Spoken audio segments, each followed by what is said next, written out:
دوستم، من که مردم بعد مردن سختن و اف اف مکن. بعد مردن وقت خود را بر دیدنم مصروف مکن.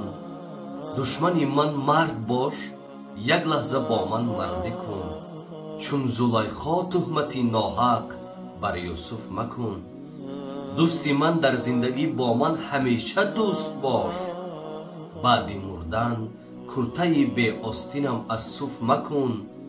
ما و تو دوست و رفیق و هم برادر گشته ایم.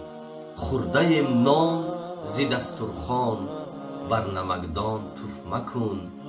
ای برادر، خانه دل از ایمان روشن شود. شاخه تر در نگیرد، بیهوده پوف پوف مکن. هرچی درد بر سری بیمار آید از خداست، حاذقش هم نیز خداست.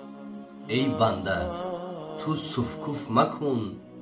تشنه داند قدری آب و گشنه داند قدری نان.